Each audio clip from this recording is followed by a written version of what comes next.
It's the Fightful MMA Holy Smokes podcast with Showdown Joe and Sean Ross Sapp. Joe, we are live. Holy smokes, it's already August 1st. Sean Ross Sapp, lots to talk about in the world of mixed martial arts, the UFC 214 fallout, because there's a bunch of stories I would like to dissect with yourself and the listenership. Obviously, John Jones, Brock Lesnar, and so much more. Tyron Woodley wants an apology. We're talking about potentially blackmailing Dana White. Oh boy, we'll get into that momentarily. And of course, UFC Mexico City preview. And I had a chance to catch up with Sean Pierson, who we will hopefully hear from a little later on in the show to get his thoughts. A more tamed Sean Pierson, for those that are wondering. He was looking pretty good, but he was in a work environment. He wasn't at his humble abode where he could drop F-bombs while the kids are upstairs sleeping. But yeah, Sean gave us his thoughts on a variety of things. But you're back home. You're okay. The last time we spoke was on Saturday after UFC 214, the crazy, crazy event, how it all went down. Have you settled in? You and the missus settled in? Yeah, it was a great trip. I did a 20-something minute video blog on it, which was a lot of fun. That was a lot of work as well. I'll say this. I put in, let's see, as soon as I got home Saturday, it was working from 6, right around the time the pay-per-view started, until about 3:30 in the morning. Then the next day, I gave Alex the day off because I was like, you know, he filled in for me for half a week. So that was a 16-hour day. From the time I woke up to the time I slept, the only time I took breaks was to eat.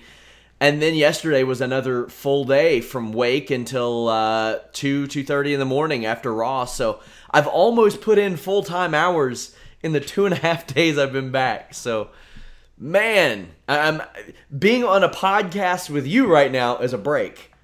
Well, there you go. On behalf of everyone that lives in the 416, the 6, Toronto, you posted something on your Instagram. Make sure you follow him, guys and girls, at Sean Ross Sapp. Something about Toronto being the greatest city or the perfect city or something of that nature. We thank you. Thank you very, very much. People don't realize it. And now behind you, if people can't see it, above Sean's head, he's got a license plate that says Toronto. It happens a lot when people travel to the city. They definitely fall in love. They fall in love with the city. They don't realize that it's no different than any big American city that's out there, whether it's LA, whether it's Chicago, whether it's New York. The only difference is just a bit of structure and weather, perhaps. But other than that, Toronto is considered a big city. So we thank you. We definitely want you to come back. And you guys will come back, have a good time, because there's only so much you can do in the time that you did come by. But it was the first of what I hope are many trips, because I fell in love with Toronto and I fell in love with the people that work for Jimmy. Man, those are awesome people. Jimmy made it clear to me when we were talking in the suite at the Jays game, because we had a conversation. Obviously, that wasn't my first quote-unquote corporate outing. I've been involved in the corporate world obviously since I left teenagehood. I'm in my early 40s now, and obviously being a part of the fight world, the amount of network parties and the amount of stuff the UFC and or sponsors back in the day used to put, there was always network stuff going on or corporate stuff going on. And the one thing I learned from Jimmy and his partner were, they don't mess around. If they sense any negativity from any of their employees, the relationship isn't going to work, the job isn't going to work. And every single person, how many people do you think were there? 30, 40? I'd say closer to 45, 50, maybe. Well, yeah, maybe 40 to 50. Every single one of them had a smile on their face. There was no attitude. There was no ego. I didn't see any typical corporate infighting. I don't like her. I don't like him. Everybody was there, and for those that don't know, and I guess Sean and his wife got a taste of it, I tend to mind my own business. I can sit alone in a room full of 45 people with my food or my coffee or my drink and not bother anybody, because you can call me Captain People Watcher. I will just mind my own business. I'm that guy at the bar that just sits at the corner of the bar and, hey, watching the TV. I don't bother anybody. I'm not a social butterfly per se. I let you come and talk to me. Well, I'll talk your ear off. And I can't even tell you how many people, that staff of Jimmy's staff would come over and just shoot the breeze with me. It was almost like this rotation, and they're just so friendly, so gregarious. So I had a great time. Even though I mind my own business, I had a wonderful time. I had a great time too. Really looking forward to going back and hanging out with all those people again. It was really cool. It was a fun time, and I try to stay positive anyway. Really, the only time I'm negative is critiquing a show or dealing with trolls. There wasn't a single bad moment there. Like, I had fun. Somebody says that's because SRS hasn't gone to LA. My brother lives in LA actually, so probably happening sooner than later. Yep, I've been to LA on numerous occasions, obviously to cover, I remember Machida versus Shogun, the infamous 5-round fight that Cecil People said leg kicks don't hurt, leg kicks shouldn't be judged. Remember that? And Machida specifically saying it was that round there that he took off. So anyways, been to LA, been to Anaheim, been to California on numerous occasions. Beautiful. Obviously, the weather is fantastic. For those that are wondering, if you keep seeing me do this, I finished working... No, it's not. Oh God, no. I finished working out about an hour and a half ago, fully showered, and obviously took I had my lunch, but my body temperature is still through the roof. I've drawn the blinds here. Usually I'm very hot in the face here because that's what the sun is by the time the show happens. So my body temperature is up. I'm probably going to be sweating by the end of this podcast, or continue to sweat through the podcast. So I apologize if you see me doing this, or if I just get up and leave and get a Kleenex, Sean. But lots to discuss. UFC 214. UFC 214 went down. It was pretty much everything we expected, even that co-main event, which we'll get into briefly in a moment. But Jon Jones obviously has turned a leaf, I guess, or taken his... No, I don't buy it. Let me explain. It's only on the surface. We know that. We understand that. And Jon will go back to being Jon in a second. But were you not pleasantly surprised when he was complimentary of Daniel Cormier after the fight, and even still? No, but for a couple of reasons. This is what he always used to do, and people were like, "Oh, he's being fake. He's being fake." I get it. And, all right. And now a lot of those same people are like, "Oh, that was great of him. Great. Yeah, it was sure." But I mean, this isn't anything new. He used to do this all the time. Do you remember when he was like chasing down purse snatchers and shit before title fights? Yep. I was the one that asked him the question at the post-fight press conference about that scenario. Yeah, I remember that. And I mean, I'll never forget that. Like, he was in his like Form Athletics hoodie and chasing down a purse snatcher while he was meditating or something, like whatever he said. Jon Jones is spectacular. I don't think like, if you were to say I need one person in the history of time to beat anybody else in a fist fight, who would you pick? Jon Jones is that person. Like, to me, it's him and Demetrius Mighty Mouse Johnson as greatest of all time. You can throw Silva and GSP in there as well. I don't care what he says in and out of the cage. Like, he's gotten smarter about it. He's now a 30-year-old man as opposed to a 27, 28-year-old getting in trouble all the time. But hey, I just want to watch him fight. I like that he's learned how to build up fights. He's got a host of options ahead of him now. I think Volkan Ozdemir stands a much better chance of beating him than Alexander Gustafsson does at this point. But we'll see what happens. But yeah, I wasn't surprised that he said that. Like, he knows. He's played this game forever. The only difference is, like, he knew this was the time to do it. Had Cormier won, I don't think he would have done that. He would have set up that third fight immediately. Yeah, no, I agree. I 100% agree with that. I just, Jon Jones does play that game. He plays that card very, very well. And I get it. I personally, I was pleasantly surprised because I sat there and I listened to it and it was very cordial. And I thought to myself, okay, this is what you should be doing from day one but at the same time, people love to watch you. They hate, or they love to see you get in trouble and all that stuff there. So I get it. I understand it. I liked it. Maybe because, call it the Canadian in me, being politically correct and just being cordial and nice and kind to people all the time, no matter what the rivalry may be. I liked it. I enjoyed it. But listen, there are people out there that are flat out saying, nope, not buying it. Nope, Oscar-nominated performance by Jon Jones. Totally get it. And listen, we won't know. Time will tell the story of Jon Jones. If this is a new chapter, Sean, great. If it's the same old Jon, what are we going to do? We're going to roll our eyes and be like, yeah, well, are you surprised? Yeah. What I want to ask you is, there's been a lot of people, and it's what I've noticed, mainly, almost exclusively those who have never competed, clowning Daniel Cormier for crying in the ring. Do I think he should have cried? No. But he was knocked out in the cage. I think he should have. I mean, that's normal in my opinion. I believe so. Yeah, but I mean, he was knocked out in the cage. He didn't know what was going on. He was probably scared. Michael Bisping told a story that I had never heard before on his podcast. He said that after the Dan Henderson knockout, he was backstage and he was like, what happened? I don't fight, like everybody's telling me I lost. I don't fight for 2 or 3 months. Did I take a fight last minute? What happened? And everybody was like, you got knocked out, you lost. And he was like, no, I didn't. No, I'm not supposed to fight for 2 or 3 months. And he said that everybody talked him down. Then when he was in the, after he got a shower, he asked his manager to come over. And he was like, no, what really happened? He still didn't believe it. Like 30, 40 minutes later. So who knows how that's going to go. It's mainly people who have never competed in their life that I see that are like, LOL, Daniel Cormier, crybaby, man, you all can go square to hell. Yeah, I'll drive that bandwagon. Yeah, shit gets on my nerves. I hate to use the term, but generally a group of pussies who will never compete, have never competed, don't understand the heartbreak of losing in competition. It's not even that, Sean. It's not just the heartbreak of competition.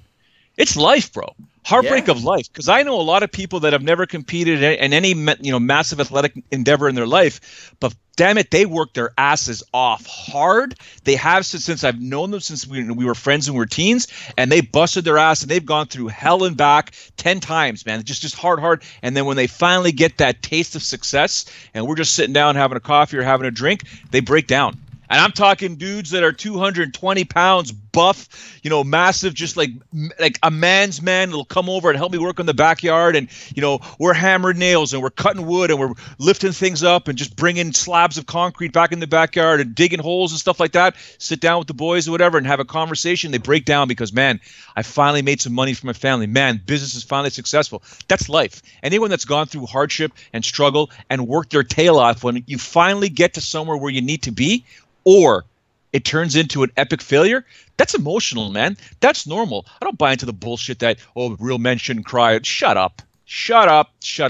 Daniel Cormier worked. This is all he wanted. And I made it clear before the fight, especially after I spoke to him in Buffalo. This is all he wanted. This was a game changer for his career. This is what was going to define his legacy, because a victory over John Jones, his number one nemesis, would have put a staple on Daniel Cormier's career to say, hey, I beat this guy. I beat this guy not just for my own record, for my legacy, but for myself, my heart, my brain, my soul, whatever you want to call it. And he fell short. He fell short. He got kicked in the head. Look, man, he was potentially winning that fight. He was taking it to John Jones. And John Jones showed a lot of heart, taking a bit of a beating in the stand-up. Freaking mouth guard went flying out in the first round. John Jones has the heart of a champion. Daniel Cormier was the first one who ever said that, especially that Vitor Belfort fight, which took place in Toronto, when Belfort snapped his arm. He snapped his arm, and it was a first round from an armbar, and John kept going. Heart of a champion. Daniel Cormier was the one that said it. This is not going to be an easy guy to beat. And for Daniel Cormier, this was the biggest test of his life, the one solidifying moment, the litmus test to say, you know what? I am complete. I've completed my journey in mixed martial arts. And now he hasn't. And he realized it when he looked up and he saw himself getting knocked out and losing that title, losing the fight, losing to John Jones, the one goal he tried so hard to attain failed. Not only just the one goal he worked so hard to attain and failed, Joe. The Olympics. This guy worked his ass off for his whole life to make it to the Olympics. Didn't get to do what he wanted to do. Then this guy worked his whole life to become UFC champion. And he did it, but there was always the stigma of John Jones being the real champion. Well, then he worked his whole life to beat John Jones, then he couldn't do it. Now keep in mind, this is a guy who's been through a lot. His daughter passed away in a car accident. Like, he's seen some shit in his day, and he's 38 years old, struggling to make light heavyweight. That's unfortunate. He says he apologized to Big John McCarthy for how he acted. A lot of respect to John McCarthy for issuing a statement saying that guy doesn't have anything to apologize for. He was knocked out. So a lot of respect to Big John for doing that.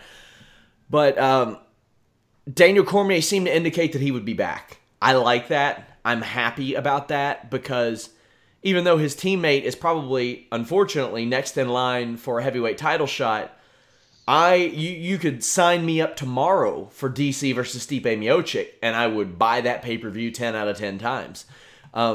You could sign me up for Daniel Cormier versus anybody in that UFC top 15, because I don't think there's anybody there that he's fought. Like, Yep. When he fought heavyweight, he was beating the Barnetts and the Bigfoots and Jeff Monson and Frank Mir and Roy Nelson, but they ain't there anymore. So that's fresh matchups for him. If he wants to, he could go up there and fight well, probably for another several years, Joe, depending on how his power translates and how his jaw translates. Now, the fight itself with Jones, like, I had it 1 round apiece, but the thing is, Cormier's punches weren't necessarily hurting Jones. He was punching up a lot, but he had to. Jones looked bigger than ever. So I think that the tides were turning, and I think Jones was going to win that. But from what we saw, Cormier performed pretty well, which led to a certain situation afterwards. And it's a guy who thinks a lot of you, but I'm about to tear him to shreds, Joe. Anthony Rumble Johnson saying that he would consider a return to fight Jon Jones. And to that I say, huh? Huh? Oh, boy. Because if you wanted to fight Jon Jones that bad, you should have won your fight in Buffalo. Or, even if you didn't win your fight in Buffalo, maybe show up to fight in Buffalo. Your corner was puzzled the whole time. From you taking down Daniel Cormier, to not letting your hands go, to the game plan you tried to employ, to the tides being turned and you being submitted or defeated or whatever the hell happened, to his retirement afterwards, to the point to where Henry Hooft got thrown under the bus because he didn't know that Rumble was going to retire, and everybody's like, why wouldn't he stay in the ring with him? He didn't know. Maybe he had a flight to catch. Maybe he had a bus to catch. Who knows? I don't know what Henry Hooft is doing. I don't have any desire to see Anthony Rumble Johnson fight Jon Jones at this point. If he came back, looked motivated, and won a fight, sure. Why not? Okay. If he fought at heavyweight, which he looks like he could do right about now, he looked a cool 250 on Saturday night. Sure. That's Rumble. Otherwise, you don't belong in front of Volkan Ozdemir. You don't belong in front of Jimmy Manuwa. But to his credit, I think he admitted as much. He trained with Volkan Ozdemir for a long time. So, what do you think about that? Listen, I'm not here to defend Rumble. Love the guy to death. He's always been so good to me. So I'm not going to sit here and defend him because you're absolutely correct. Even I didn't see what was happening because that night in Buffalo, that week in Buffalo, every time we had a conversation, I could see that the importance of him winning that fight and what it means to him. And he fooled me. He fooled everybody. Clearly, he fooled everyone, and he wants to get into the medical marijuana trade. Perfectly cool, but to come out and say you want to fight Jon Jones now, it's tough to accept that. It's tough to say, yeah, you know what, I'd like to see it. Probably would like to see it, right? Because Jon Jones, I don't think has as many options as people think, but I'd like to see Rumble versus Jon Jones. But like you said, after what happened in Buffalo, you got to come back and fight at least once, if not twice, to get that title shot. And you have to be your heart has to be into fighting. Clearly, it's not, because anytime, especially with the recent passing of Tim Hague, he was. I never got the story from Tim's family. I got it from Anthony Rumble Johnson. Look at this. And then he posted it on social media. This is the reason why I left mixed martial arts. This is the reason why I don't want to get punched in the head anymore. This is the trauma. Blah blah blah blah. All that stuff there. That's all legit. Totally get it. Totally understand. So that means you're not scared to fight. You're scared of the damage that you're going to take when you fight. Mm-hmm. So I get it. I understand it. So if you don't want to do it, because if you don't think Jon Jones is going to punch you in the head numerous times, he's going to punch you in the head numerous times. I'd also give Jon Jones credit. Jon Jones credit, a lot of credit, because he fooled me, jerk. Because the impression that I got when I spoke to Jon a few times was he's taking Daniel to the ground. And he's going to submit his ass, and he's going to prove to the world that he's got a submission game. I don't buy that blue belt stuff that we saw on Embedded. Give me a break with that shit. Who was it? Who was it that called them out on that? I think it was Michael Bisping tried to on the Fox Post show, but Jones couldn't hear him right. Bisping's like, what's this blue belt trash they're talking? Like, come on now. Get out of here. Jon Jones could step into, put on a gi for the first time in his life and tap out a lot of black belts. He's that good. He's that naturally talented. It's not something you see a lot. I like this light heavyweight division right now, and I didn't a year ago, Joe. There are some people, there are some names that are emerging, some promising things that are happening, like Trevin Giles showing up. Cool. Dominic Reyes. Cutelaba. That's another one. Khalil Roundtree has really improved. Jared Cannonier down there now. He's a little older, but yeah. Devin Clark has been doing well of lately. Tyson Pedro. Like, there are some Anti-Gulov. Like, there are some emerging names. Like, people forget Corey Anderson, 27 years old still. Light heavyweight is a lot like heavyweight in that, like, it has a longer shelf life, not as long as heavyweight, but a little bit longer. Volkan Ozdemir, who very well could also compete at heavyweight and has and done so successfully. Who do you think should be next for Jones? Because let me tell you, I love wrestling fans. I love my wrestling followers. That's what the majority of them are. I'm known far more as a wrestling guy than an MMA guy. But they have come out of the woodwork telling me how I don't know anything about the Brock Lesnar situation when your boy broke it down pretty damn well the first day. Brock Lesnar ain't fighting this year. He ain't fighting this year. No, UFC's not going to waive it. They're not going to... If the UFC waived his situation, they would get their asses sued so hard by so many fighters. And a lot of people are like, LOL, Chad Mendez. Yeah, LOL, the court doesn't give a damn if it's Chad Mendez or GSP. It doesn't matter. If Chad Mendez takes them to court and say they kept me suspended for 2 years over psoriasis cream, but didn't uphold the suspension for Brock Lesnar in that situation, it's ridiculous. And then I got these errand boys on Twitter saying, oh, well, they bypassed it one time for Lesnar. They bypassed it one time for Lesnar because he retired years before USADA was enacted. They could not contractually hold him to the USADA standard. He never signed a damn piece of paper saying, I agree to this. Just like if Chuck Liddell came out of retirement right now, he wouldn't have to wait that period. If Brendan Schaub, Uriah Faber, Misha Tate did, they got to go through that wait period. Anthony Rumble Johnson said that he is officially retired. Also said that UFC gave him a full release, Joe. Oh, wow. Okay. And that nobody's contacted him, which I believe is going to change now that people know about it. Interesting. But who do you see next for Jones? Well, is there really an argument to be made that it's not going to be Volkan Ozdemir? Right? Because Ozdemir has done what he has to do. Not even 6 months ago. Was it 6 months? March. When did I have him in the booth? January? It was January or February is when we had him in the Titan booth, me and Kamaru Usman. That was the day. His first UFC fight was February. So February was when we got word that he was fighting OSP that day. The day that we got word was the day he was on his way to the weigh-ins at Titan FC 43, if I'm not mistaken.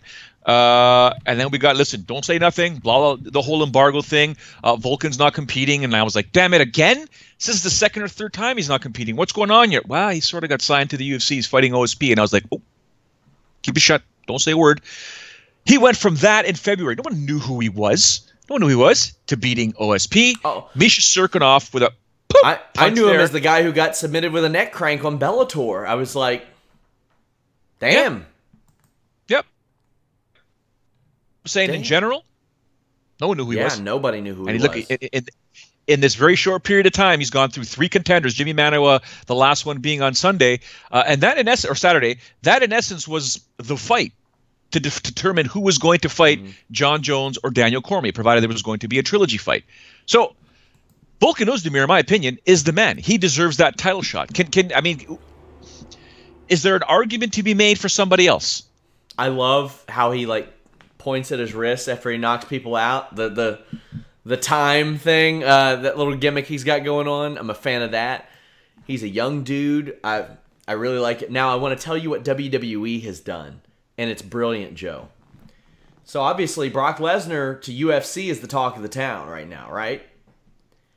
He's got a big match coming up at SummerSlam. He's defending his title in what we call the Sirloin Beef Sons of Bitches Big Beef Challenge. Roman Reigns, former NFL player, 250-pound dude. Braun Strowman, who turns over ambulances and shit on WWE TV. Samoa Joe, who is if Mark Hunt was a pro wrestler. Paul Heyman goes on TV and says, we know the WWE is trying to push him out now. So if he loses at SummerSlam, he's leaving the WWE. They're playing off of this. Brilliant stuff. Brilliant stuff. They don't usually do that. They ignored his UFC fight for a while leading up to it. So brilliant stuff from WWE. Tyron Woodley. Interesting. Here we go. He basically threatened to blackmail Dana White, and as he said, quote, leak some shit if Dana White didn't offer him an apology. Now, do I think that Dana White should have reacted in the manner that he did? Perhaps not. I think as much of that fight is on Damian Maia as it is Tyron Woodley. But, I mean, this isn't the first time we've seen Tyron Woodley. It's not the third, fourth, or fifth time we've seen it either, have a small output. I don't know if threatening to blackmail your boss, or any billionaire for that matter, is that hot of an idea.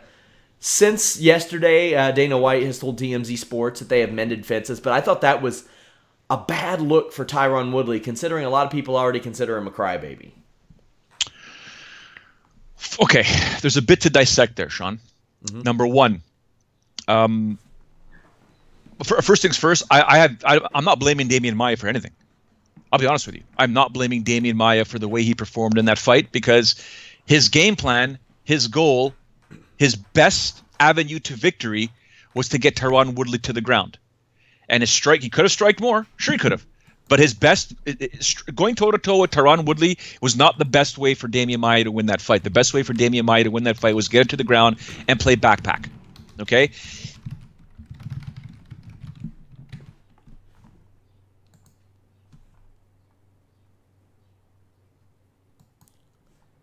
Believe I lost Joe. So we will work to get him back. But, yeah, I thought that was a bad look. Yeah, we're back. I got you back, Joe. I believe. Nope. He's staring off into space. Frozen Joe. Am I here? You got me? Frozen Joe, now I got you. Yeah, I don't know what's going on here. Okay. Torontonian internet. Could be. I'll be honest with you. My internet's been kind of shady past since this morning. So hopefully I'll take full responsibility for it. Apologies to all the listeners and viewers right now. All I was trying to say regarding Damian Maia was I don't really blame him. And at some point, and I've heard it before. You guys ripping me on the live chat, you jerks. The point I'm trying to, and I've heard it from George St. Pierre before. Okay, I've heard it. Well, George is a little different because George would show more action. People would rip George because he wasn't finishing guys like he was when he was more of an early champion or a contender. The bottom line is when you're a world champion. So I don't really fault Tyron per se. The fact is they have to beat me. And there's that stupid old boxing adage: if you don't beat the champ, you don't get the belt. Whatever that stupid adage is. It's a pro wrestling thing too. I think that's the dumbest, stupidest thing I ever heard. Yeah. Fights are scored for a reason, dumbasses. Anyways, so Tyron Woodley, in my opinion, as the champion, listen, I'm not going to fault Dana White for saying what he said, because he did say that if the fans are booing you as you leave the octagon, they ain't going to pay to see you. They lit up the damn arena like they were at a rock concert with their phones. I've not seen that before. There's a reason for that. Tyron Woodley is reinforcing that crybaby label that he was given. Yeah, Tyron Woodley is a badass mother. Like, he's a bad dude. When he wants to be a killer, he can be a killer. But because he's the champion right now, he's gone into such a different sort of game plan where everything is at risk. I'm not changing this championship. I'm not losing my championship. I'm not taking any risks. Well, it's fighting, man. You do have to take some risks, because if all you did was train backpack the whole training camp, and all you did, and you had Dean Thomas come out and say, listen, we know exactly what Damian's going to do, blah, blah, blah. Take a couple risks, man. You got to get people to want to buy your pay-per-views. You want to make money in this sport. It's not just being a champion. We've talked about it on numerous occasions. There's a lot of pieces to that puzzle to get yourself some badass coin in your bank account, so that when this sport is over, you're gone. Your window of opportunity for making that kind of money is done. You've made enough money, and Tyron Woodley is doing nothing for himself right now by the way he's competing. I get it. It's risky versus Damian Maia, because now if you get too risky and Damian takes you to the ground, then it becomes a different situation. Now everything is dangerous for you. I get it. But with Tyron's speed, in my opinion, he could have really hurt Damian Maia anytime he wanted to. Yep. In my opinion, because he's got speed and he's got power. Go back and watch that Robbie Lawler fight, ladies and gentlemen. Go back and watch that Carlos Condit fight. When Tyron Woodley wants to win and wants to fight, he can do it. But as a champion, if he continues to do this, he's not going to get loved. So when Dana White says, man, the fans are booing you out the building, they're going to pay to watch you fight, he's sort of right. And then he wants a public apology from Dana White, saying he's going to leak some shit. Ill-advised in my opinion. It made him look bad. Who looked even worse? Colby Covington.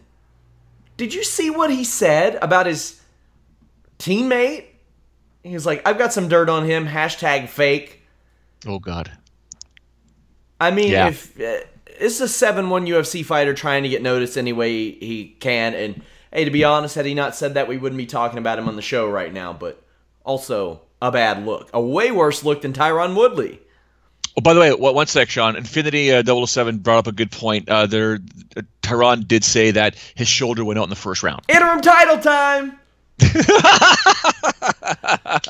Wonder Boy versus Maia. The winner gets a rematch with Woodley. That is terrible. That is absolutely terrible. But it's valid. It's yeah, you got a point, right? Like, it's as silly as it is. It could happen. It could, because shoulder injuries are bad, man. I mean, you're talking to a guy who's got rotator cuff injuries. And I got bursitis. Right? Hey, same. I got them in both shoulders from a car accident, man. Like, I would rather sprint than do this. Keep my hands up because of just the strain that it puts on my shoulders. Like, it can be really bad. And the fact that he said that he heard it pretty early. But as Infinity 007 says, Tyron said if they mention interim, he's going to lose his shit. I kind of want it to happen just so he loses his shit. Because that might make him even more marketable. Like, did you watch the post-show presser and that guy who was trying to sell Dana White that, like, Woodley is their Mayweather? Like, oh, you don't think that this would make people want to see him lose even more? No. Because all they got to do is play back the Nate Marquardt fight. It ain't that big of it. Like, he was knocked out violently there. Yeah, that was bad at Strikeforce. I remember that. You were there live for that, weren't you? No, I was. I can't remember. I don't think so. Anyway. Yeah. Welcome to my world. Chris Cyborg, that's another one that's emerged. Now, she's trying to angle for a SummerSlam match with Becky Lynch, which... What is up with that? Becky Lynch dates Luke Sanders. She knows the drill. She dates a UFC fighter. She knows the score. She knows what's up. They probably talked about this. Cyborg's done a little pro wrestling training. She told me earlier this year that she wanted to do more. So that's a thing. Cyborg has a few options, but let's be honest, this is a celebrity championship. And I'm okay with that. I don't want them to pretend like they're creating some division for this. I'm okay with this being the Cyborg Celebrity Championship. But Kat Zingano is trying to angle for a title shot, and I'm like, win a fight. You haven't won a fight in like 3 years, almost 3 years. 33 months ago was when she won her last fight. I would like to see Holly Holm. I don't think Megan Anderson can compete with Cyborg. I really don't. I think Holm is the way to go, especially until Megan Anderson settles her visa issues, if she still has those. Unless that fight takes place in Australia. Yeah, but then what are you going to do? Have all of her fights, Megan Anderson's fights in Australia if she wins? You're bang on. I'm just saying that specific fight there. Yeah.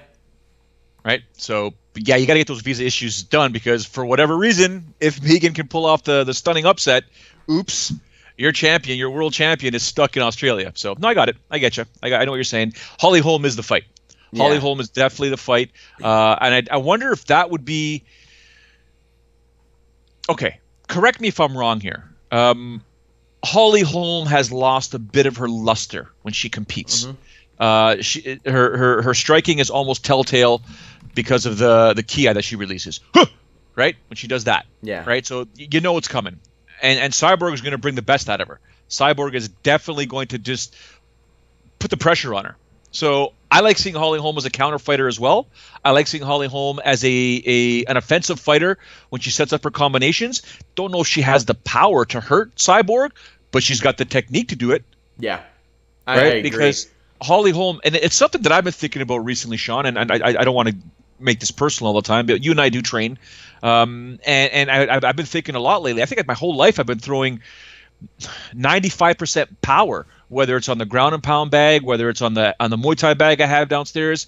I throw everything with power. I remember Bazooka Joe Valtellini, former Glory champion, he always said to me, he's like, don't throw power, man. Just technique and speed. Get it up there. Get it up there. And then I'm watching John Jones, and I listen to Sean Pierson, and I listen to a bunch of people say, and Faraz Zahabi's told me this numerous times, forget the power. Power when they're hurt. Mm-hmm. Power when they're hurt. When they're not hurt, it's speed. Get your kicks, get your leg kicks in there as fast as you can. Get your body kicks in there as fast as you can. Get out and get your high kicks and or your speed as much as you can. Don't worry about the power. Just a lot of them. time with Chop speed and down. technique comes power, comes natural power very often. We need to have Bazooka Joe on a show sometime. I really like him. No, because he's better looking than both of us, and then well, speak for yourself, buddy. Before we wrap up UFC 214 by speaking to Sean Pierson, someone sort of connected to Cyborg, Gabby Garcia. They're buddies. They're headbutting each other on accident on Embedded before this, which is a minor miracle that Cyborg was able to make it to the fight after that. But Gabby Garcia had a fight at Ryzen this weekend and had a very egregious eye poke. And it's her second no contest this month. Like, it took her 16 seconds to get DQ'd against, or to have the fight pulled against Oksana Gagloeva or whatever. And she's appealing it. And then she called the woman a coward. And I'm just sitting here, I unleashed another, I'm like, is she the one that's like shooting steroids into her ass repeatedly to fight 50-year-old women? Like, is that what I'm seeing? Is that what a coward is? Is she the one fighting pro wrestlers? Is that what's going on? Like, stupid. Ridiculous.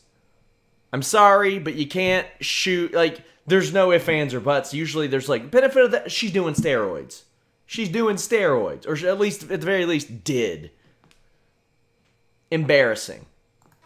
I didn't even know there was a Ryzen event this weekend. Exactly. Kyoji Horiguchi won. Alec Bari won. That's really about all you got to know. That's really all you got to know. You spoke to our boy Sean Pierson about UFC 214 as well. And he has us out dressed today, so I'm not even giving him an intro. Here's the video. We're joined by Sean Pierson right now. Sean, looking slick, my man.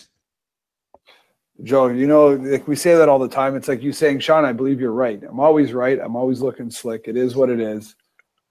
That's why the people demand I'm back on your show all the time. You're right. You're right. There's a big demand. They always want to hear what you have to say because we never know what you're going to say. But UFC 214 has now come and gone. John Jones has regained the title that many believe was always his. But Daniel Cormier, did what he had to do. The fight was fantastic up until that shin kick landed. What do you make of that scrap? I was really impressed with Cormier. Like, this sounds weird, but my heart was with Cormier. My paycheck was with Jones. So I think we all had the same assessment of what was going to go on in that fight. But Cormier, I thought, was taking it to Jones a little bit. And I liked his strategy of keeping in his face and keeping him backing up all the time. The problem that I see with Cormier in this battle is cardio. And this might come down to the fact that, how old's Cormier now? Is he 39, 38? He's up there. He's in mid to late 30s. Okay, now, this is not a slight against him. But my thing is, you've got an athlete in his prime, John Jones, one of the greatest athletes the UFC has seen. I say one of because there's been a lot of great athletes, who's in his prime versus an athlete who's past his prime but doing great things. Now, that doesn't mean you can't win, but when you're equal in all other areas, and I'm not saying they're equal, but the battle of attrition, right? So being that guy who's always pushing, you're utilizing a lot of energy, especially if you weren't able to grapple with John. And there wasn't a ton of grappling in that case. He was actually doing very well in the stand-up and the counter-punching and just basically keeping active. But keeping that active, I felt he was starting to slow down a little bit.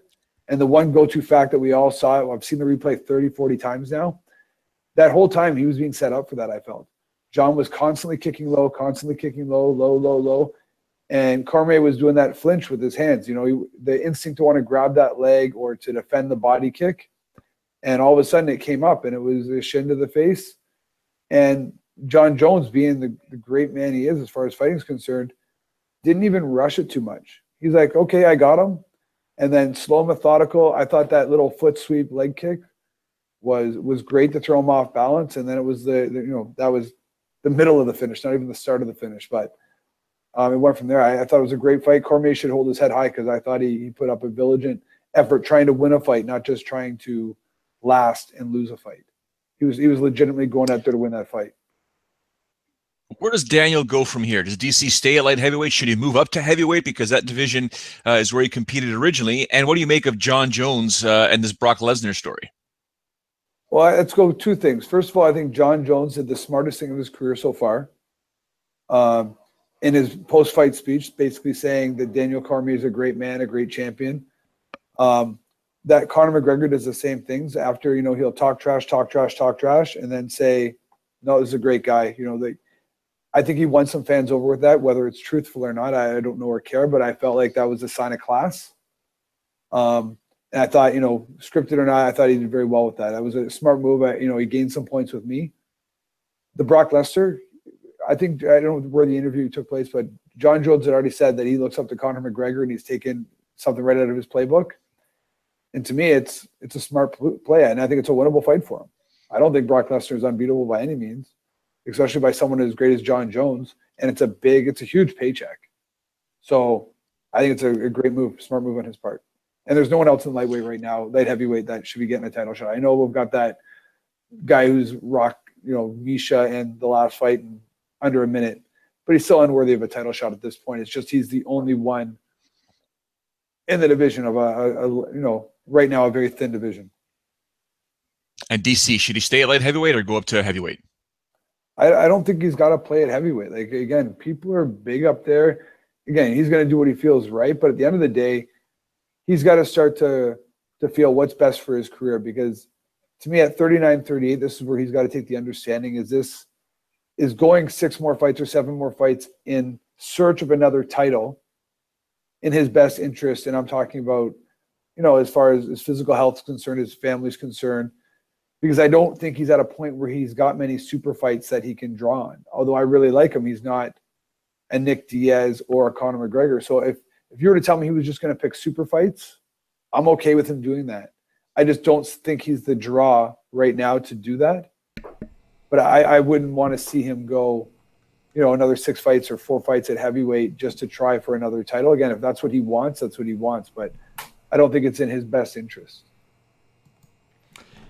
Interesting to see Sean Pierson giving a shit about something. It's odd. And it hit me afterwards. I'm like, oh, he's in a work environment. He's somewhere where he can't cuss, he can't swear. So the whole thing was this, though. I tried to get Sean yesterday at home, but he was running around. He said he wasn't able to get home till 10, and by the time he got home, 10 p.m. and blah, blah, blah, blah, he wasn't able to do the interview yesterday. So we tried to do it this morning while he was at home, but he had to race downtown, and you may have gotten a feel of what Toronto traffic can be like. So it just wasn't prudent to do it this morning while he was at home. So the only option we had was immediately after his meeting. And then when I saw him on screen, I'm like, oh, you look great, blah, blah, blah. And at the end of the interview, I'm like, no, nothing wrong with that. I'm like, nah, you were in a work environment. We're never doing this again while you're in a work environment. I need you in your lair. I need you in your cave. I need the F-bombs, the cursing, because that's what the fans love. And there's nothing better than when Sean loses his mind, right? Like, yes, I love it. Yes. Plenty more to talk about today. Free agent Frank Mir says that he's negotiating with Bellator and ACB. ACB, well, ACB because he does color for them, right? Well, I don't think people from ACB like anything of color, especially rainbows, black people. A deplorable organization is that. So I feel if I were him, I would try to distance myself. What does Frank Mir have left to offer? At this point, he doesn't have much because we've seen that, it's the sad state of being in the heavyweight division for so long. You're dealing with, and I always go back to, Fightnomics. It's a great book written by Reed Kuhn, and mass, the amount of mass that heavyweights can throw causes damage, and there's Frank at this point in his stage in his career, in my opinion, if he doesn't get that fight down on the ground, and even if he does, the ground and pound from heavyweights is ugly. Frank right now, in my opinion, cannot take the shots that he used to be able to take perhaps when he was younger, because once he gets rocked by a heavyweight, it's done, and he fights at heavyweight. So if he's fighting a young buck, even a no-name young buck, it's a risky proposition for him, so in my opinion, I don't think there's much that Frank can offer to mixed martial arts fans other than, for himself. It just sounds to me like, he's not in dire straits, but he needs money, because why else would you be competing? You need the money. I want to see him versus Barnett in a submission grappling match. I'll take that tomorrow. You know what? Yeah, you're right. That would be something. And please, guys, jiu-jitsu fans, grappling fans, don't take this the wrong way. Not that I don't love the sport, because I've trained in it for so long. I just don't follow it as much. I know some of the big names, but you give me Josh Barnett versus Frank Mir on an Eddie Bravo Invitational or something, I will tune in. Metamoris, yes. Yeah, Stone Osborne, yeah. I will watch it. I watch it. I watched about 35 minutes of the Eddie Bravo Invitational the other night, and I was like, I'm not going to know any of these girls. There was a girl who was a late replacement who actually called one of her fights. There you go. Yeah. Also, Jose Aldo says that he's open to fighting Cub Swanson in a top contender match. I'd be okay with that.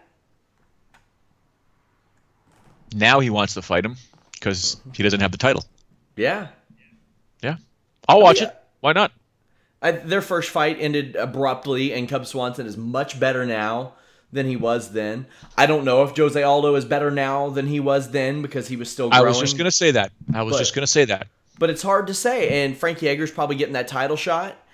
But the unfortunate thing is, what if Frankie Edgar wins that title and Jose Aldo wins a top contender match against Cub Swanson?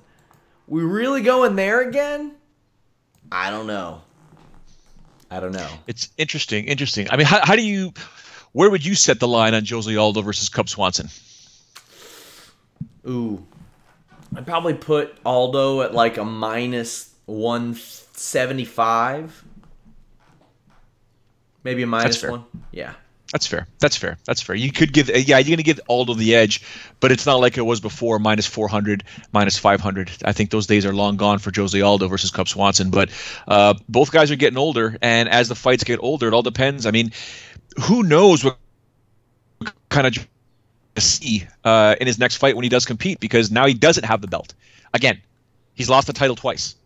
Once very quickly to Conor McGregor, and the second time in a brutal fashion. Although he did take it to Max Holloway. Max Holloway's the shit right now. Holy smokes, is that kid amazing now. And the way he won that title is pretty sick. So I wonder if we'll see a change in Aldo's game, or if it'll just still be the same. You know, it's worked for him for the majority of the time. We're going to continue doing this. Or do we see a more aggressive Jose Aldo, less counter fighter, more stalking? I would love to see a more aggressive Jose Aldo, because the Jose Aldo that hunts you down and chops you down with leg kicks, like those ones with just ill intent, even more ill intent. That's what I want to see. Also, Joe, something I forgot to mention from UFC 211 or 214, and this is a positive thing, a very positive thing in my opinion. 11 fighters made over six figures on that show. Cheers, kids. Yes, including Volkan Ozdemir. My boy. Three fights in. Here's the good one. Here's the good one. Tanya Evinger made 100,000.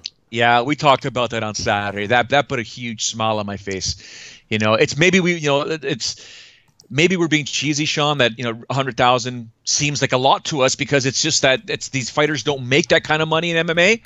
But at the same time, now that we're seeing it, it's making me happier, right? Because that's game-changing money.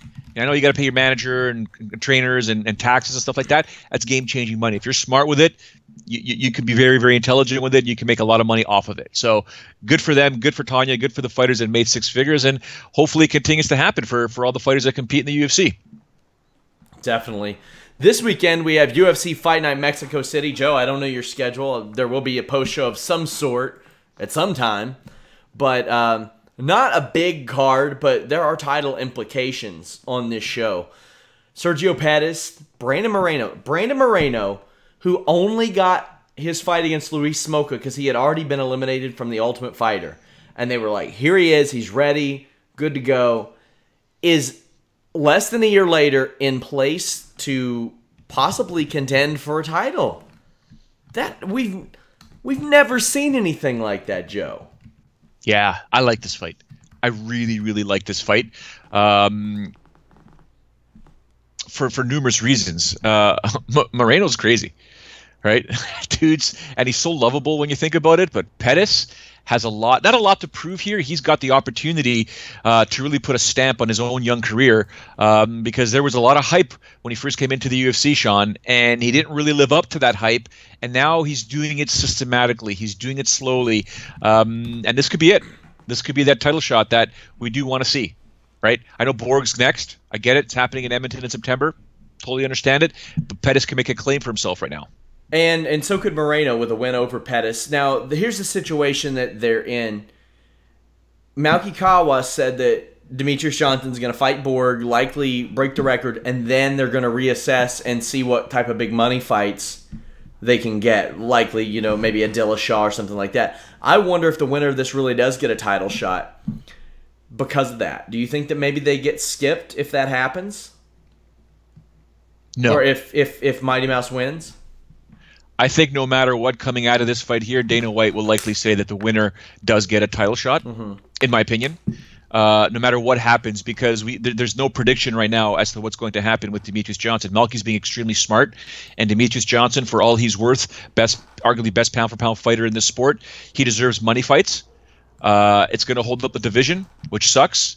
But, there's a guy that I know named Sean Ross Sapp who likes to throw out interim titles.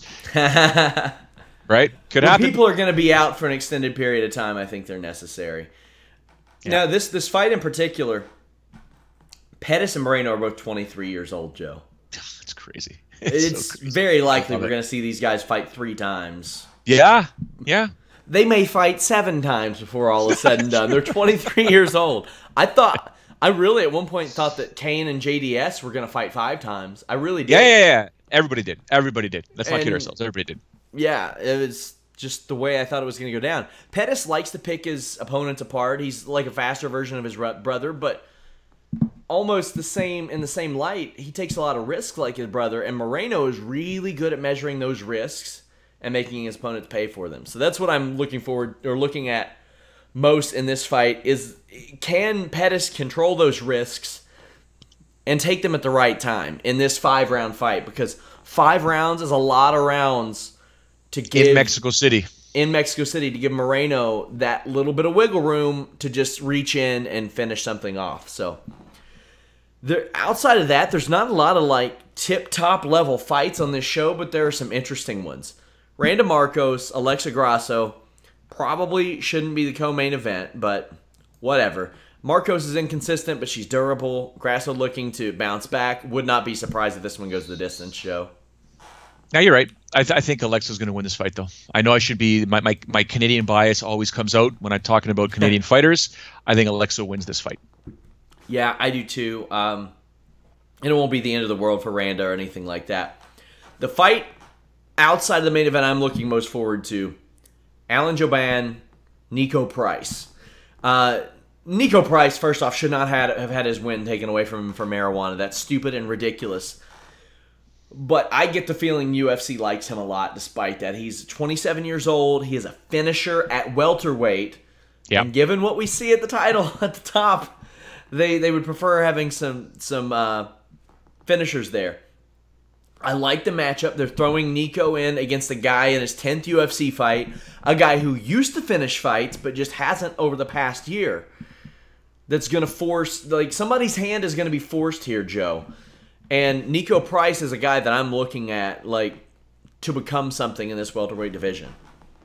Yeah, I love this fight. I love this fight. Despite what Joe Ban has gone through the past fight or so, I still think he's a finisher. It's got to present himself. Remember, it's sometimes it does get, unless your name is Volkan Ozdemir, it does get more difficult to finish off higher caliber talent. And Joe Ban has run into that train. So Nico Price now has to prove that he can finish guys above him in the rankings or above him, consider people that consider Joe Ban better than him.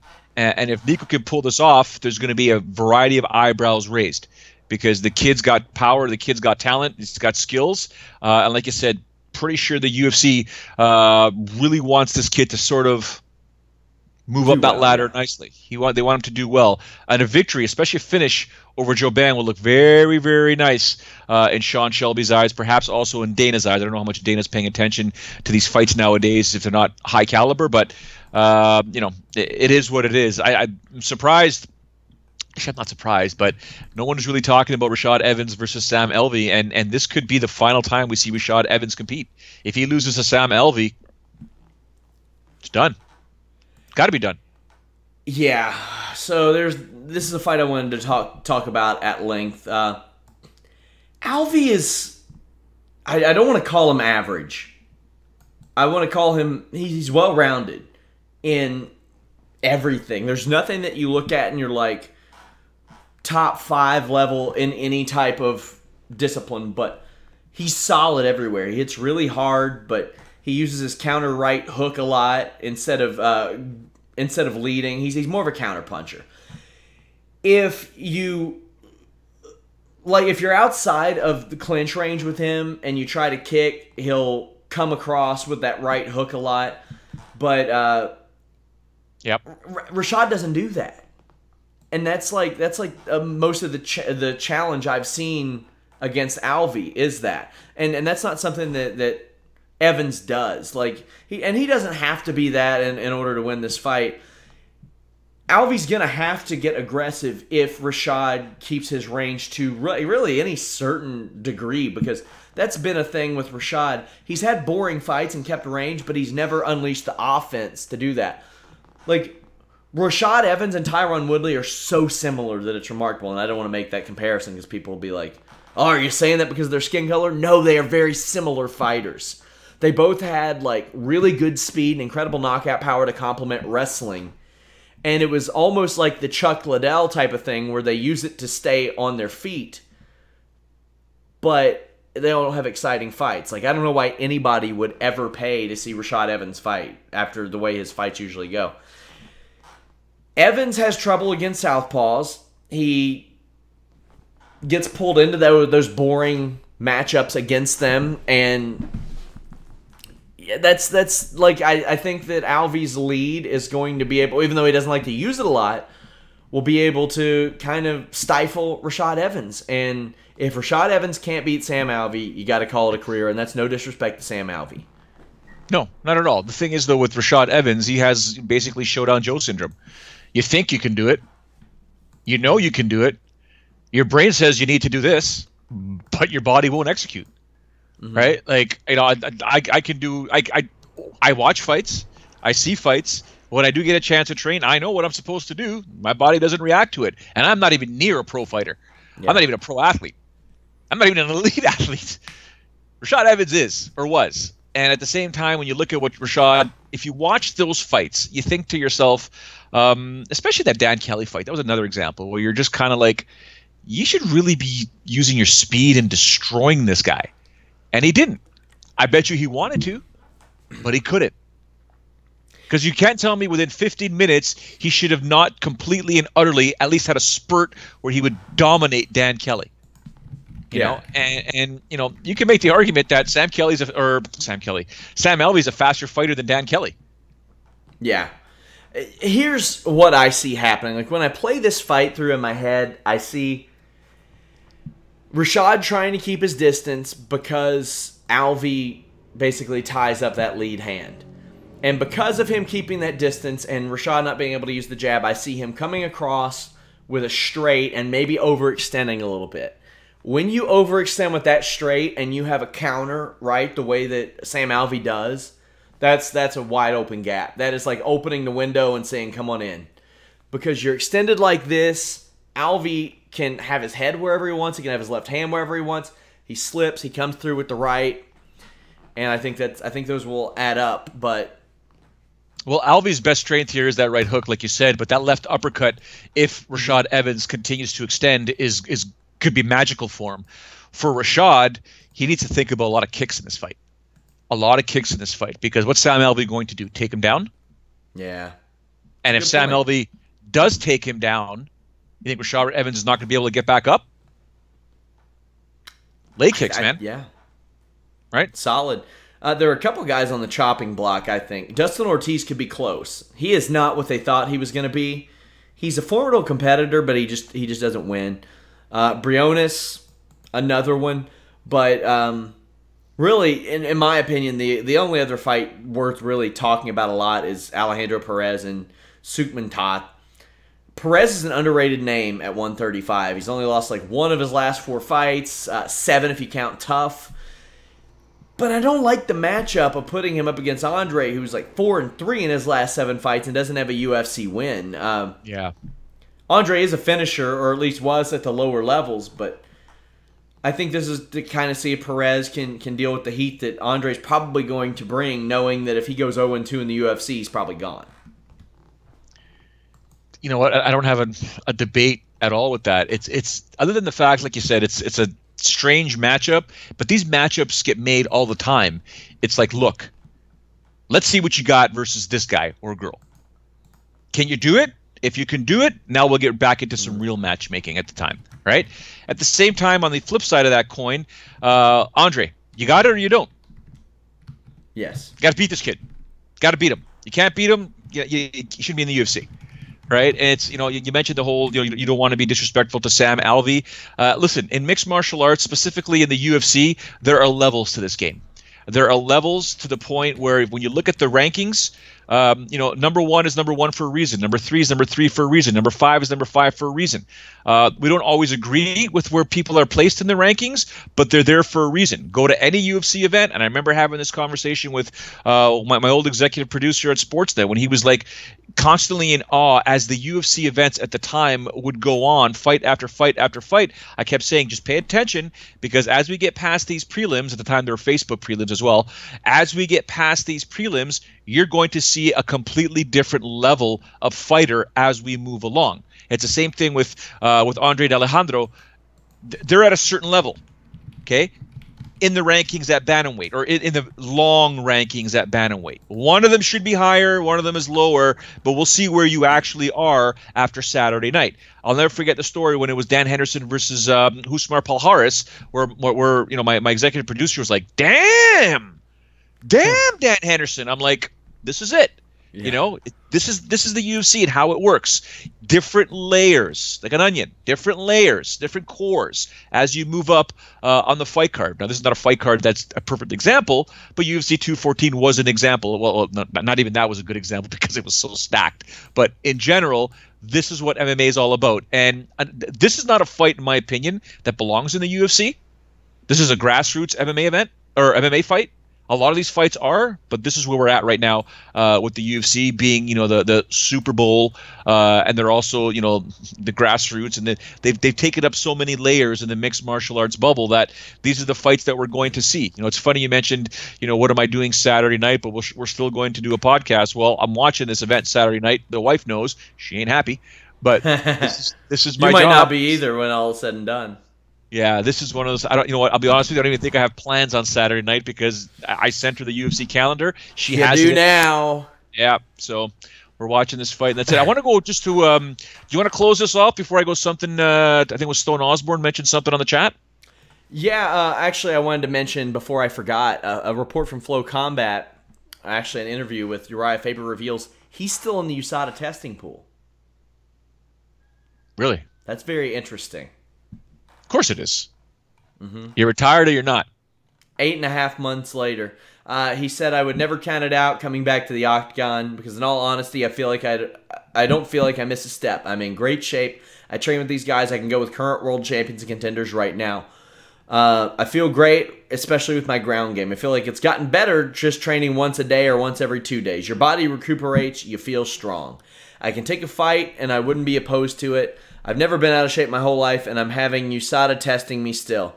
Because I've never done any PEDs, any drugs, so I still allow them to come and randomly test me because it doesn't bother me. So, you know what? I kind of respect that. I respect that he's leaving his options open, and he's like, this isn't costing me anything. Why not? Weird. I'm going to check out his test history while we're on here and see if he's been tested this year. Weird. All right. Well, what I do want to talk about what Stone Osborne posted on the live chat. By the way, everybody, thank you so much for posting on there. Sean and I do read them as we go along. Sean blocks people or puts them in timeout. I just kind of smile. Only if they say something that's like vulgar, like not even vulgar, like sexually or racial based. Got it. I do. Stone Osborne asks, what do you guys think of Dana saying, quote, nope, end quote, about the new weight classes? That was my next topic, was the weight classes. Normally I'd go, well, I'm really disappointed. And the weight classes he's referring to are 165 and 175 in vain of 170. I can tell you, as a 185-pound man who used to grapple, and like when I started, they didn't necessarily follow suit with MMA weight divisions, but a lot of them started. 165 and 175 sure would be nice. Because I was trying to get down to 149.9 and 145 and 155. And when I did, I never medaled there. I felt terrible. I medaled at welterweight, middleweight, normal weight classes. I would love 165, 175. But here's the thing, Joe. How many times have we heard him say, no more weight divisions? We heard it after lightweight. We heard no women's MMA in general. We heard no more women's divisions after bantamweight. We heard it after strawweight. We have heard him say this like 4 or 5 times. So whatever. My theory is simple. Number one, I think we should do it. I think MMA should do it. I think the UFC should do it. And at the same time, you know what fans love, and they may never admit to it. You know what we love? You know what everybody in combat sports loves? They love champions. Mm-hmm. They love seeing title fights because a title fight is a fight that means something. Not an interim title fight. A title fight means something.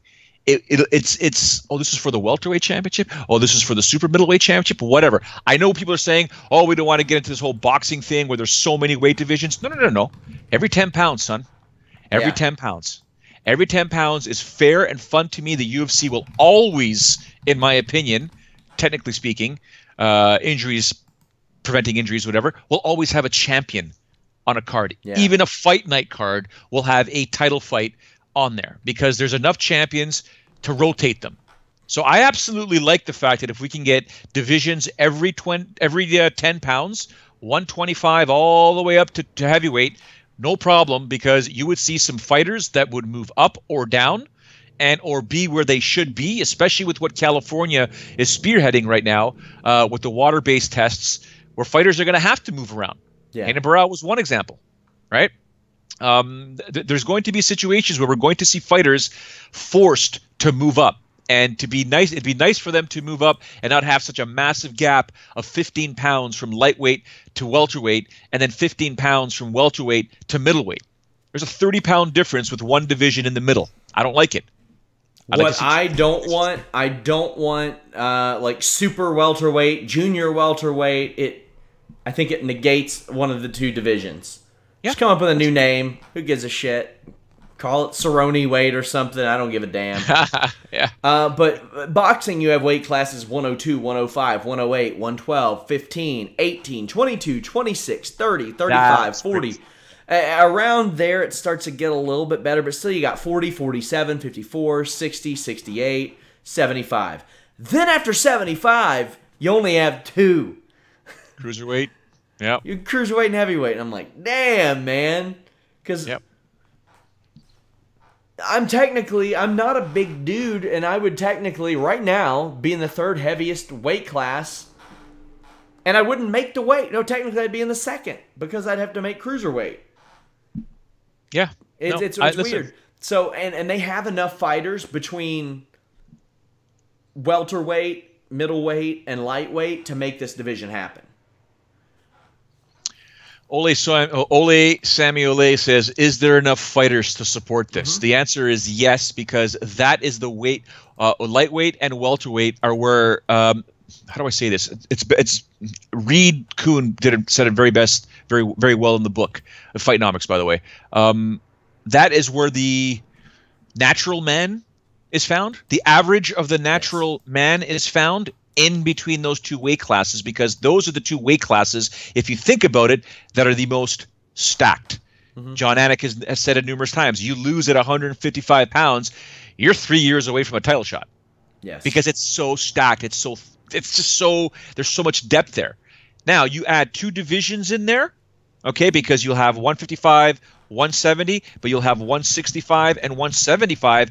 There's guys that are going to move around. Believe me, they'll be stacked. And I would much rather see only 15 to 20 fighters per division in the UFC than 510 fighters on that roster, whatever that number is right now, because it means something. It means something when you're ranked number 15, because when you're outside at number 25, because there's so much depth in that division, not doing much. Okay, but you put it in a certain weight class, and there's only so many guys or girls in there, I'm in. I'm all in. I absolutely love it. I'd love to see it. I think it makes sense. I don't know why Dana's saying nope. Don't be surprised if he says yes, because Dana White is not stupid. Well, I'm sure people will say he's stupid, but Dana White, if all you got to do with Dana White, Sean, is just present something to him and say, here's how we can make money.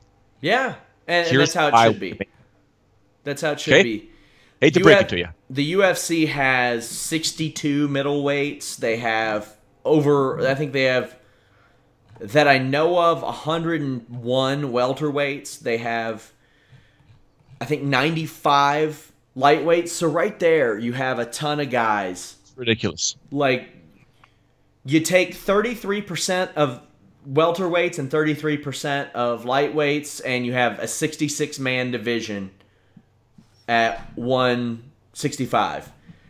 If you take a few from middleweight, like, I mean, all you need is 30, 35 people for a division. That's it. You don't really need that many. More than enough. Yes. I mean, how many heavyweights? I even think that's high. I think that's high, Sean. What, 30-something? They got like 50. They got 50 heavyweights and 55 light heavyweights, I think. Like, they got... It varies, because like one time they'll have like maybe 20 or 30, and then the next week they'll have like 50. That's just how they are.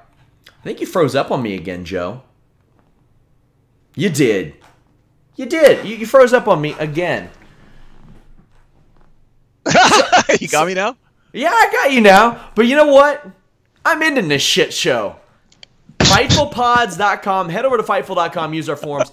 We have live coverage over at Fightful.com. Everything. Boxing, MMA, wrestling. Carlos Toro's boxing newsletter comes out on Thursdays. Somebody says Google is crazy. That's saying Google, my friends. This is Toronto Internet.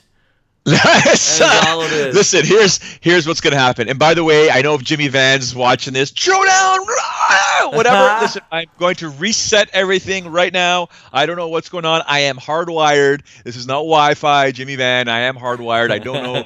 It's been going on all day, but it'll end right after this podcast. I apologize to everybody. Obviously not my intention. So I'm going to close off my point there. I do think it's too many fighters. 30 fighters is still too much in my opinion, because, and pardon my investing analogy, there's a thing called the S&P 50 or the S&P 500 where you can invest in the top 50 or 500 companies in the world or in the States or in Canada and blah, blah. And every so often, the bottom companies get removed and are replaced by better companies. Sure. That's what the rankings are for. Give me 15 guys per 20 guys per roster. The top 15 get ranked if you like, or give me 15 per weight division. The top 10 guys get ranked. And if you're crap and you lose, you bring the next guy up. More than enough, because that's enough for people to follow. You give me a top 10 for every weight class, fans will begin to be able to follow it much more than 15. And then there's actually 30 or 40 guys per weight division.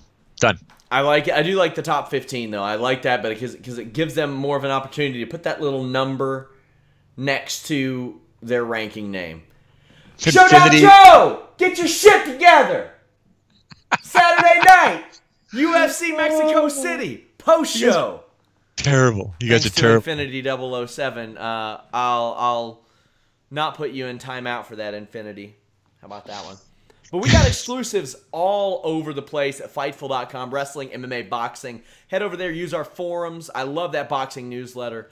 Lots of cool stuff over there. Fightfulpods.com as well. I heard we got some more visual changes coming to Fightful.com, and I am stoked. But, guys, check out my video blog over on Fightful.com's YouTube or Fightful.com. That trip was so much fun. Joe, it was awesome to meet you, man. We did, on the show, you get Joe breaking down eating strategies during our eating contest. How about those Irish? They're taking over, aren't they? Nicola, she put it down. Yeah. She dominated. Yeah. I couldn't believe it. She beat a pretty big dude in terms of eating. Yeah, it was pretty impressive. She had a little bit less to eat. But yeah. There was a handicap put on it, but still incredibly proud of her. That was great. But yeah, we will be back. It sounds like Saturday night after UFC Mexico City.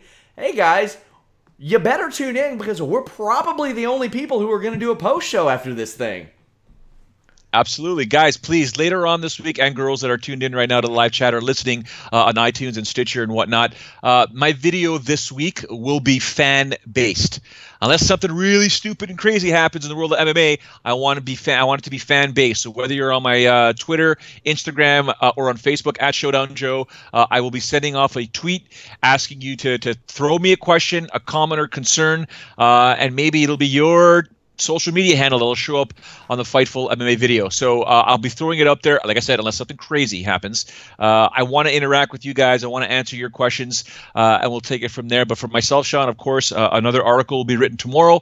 I might talk about this weight class thing. We'll see. We'll see where it goes.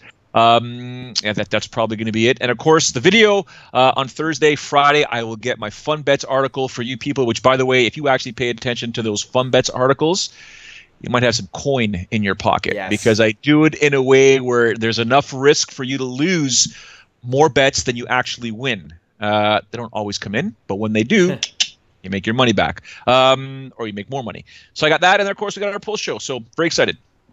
Indeed, I'm going to have a few features up this week, working on some more Squash City articles this week as well. Lots of cool stuff at Fightful.com. Make sure you tune in. Post Raw, post SmackDown, post WWE and UFC pay-per-views. And, of course, our two flagship shows at Fightful and FightfulPods.com. The Holy Smokes MMA podcast, Tuesdays, live at 3 p.m. And The List and Ya Boy, Wednesday at 3 p.m. Eastern.